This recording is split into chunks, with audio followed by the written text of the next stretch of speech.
Welcome back, everyone, to another episode of the 5 p.m. podcast. I'm your co-host, Dan, and as always, I'm here with the insightful Tina. Hey, Dan, and hello to all our listeners. Ready for another deep dive into the world of...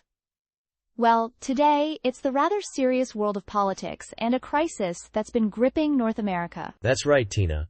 We're talking about Canada's new Fentanyl Czar, Kevin Brosseau. This is episode 39, folks, and this one's a doozy. A former RCMP deputy commissioner, appointed to tackle the opioid crisis head-on. Sounds intense, right? It does. And it comes with some serious context. I mean, we've all heard about the opioid crisis, the staggering number of deaths. It's heartbreaking. But this appointment, it feels like a turning point, or at least an attempt at one. A turning point with, shall we say, times encouragement from the U.S. There were threats of a 25% tariff on Canadian imports if Canada didn't step up its game against fentanyl smuggling. That's a pretty big stick. A massive stick. And the thing is, there's this big disagreement about where the fentanyl is even coming from. The U.S. seems to think Canada is a major source, but the data, well, it doesn't quite back that up. Exactly. We're talking about less than 0.2% of the fentanyl seized at the U.S. border originating from Canada. That's a tiny, tiny fraction. So the diplomatic angle here is complicated, to say the least. Complicated. And it makes you wonder about the motivations behind the pressure.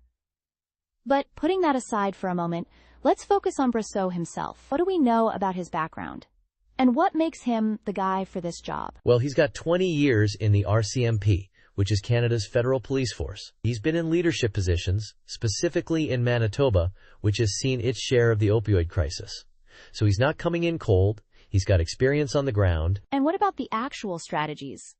We're talking about more than just one person, right? This is a whole initiative. Oh, for sure. We're talking a $1.30 times a billion times investment in border security. Think drones, Black Hawk helicopters, the works. They're even talking about using chemical tracking systems to go after the precursor chemicals used to make fentanyl. Wow. That's a significant commitment. It sounds like something out of a movie, almost. It kind of is.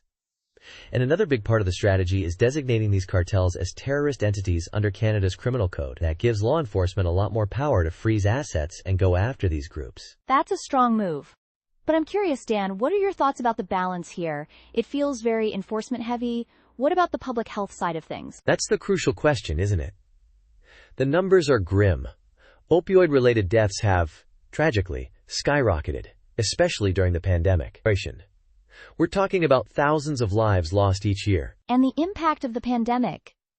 It's just made everything worse, hasn't it? Disrupted supply chains, reduced access to harm reduction services. It's a perfect storm, in the worst way. It really is.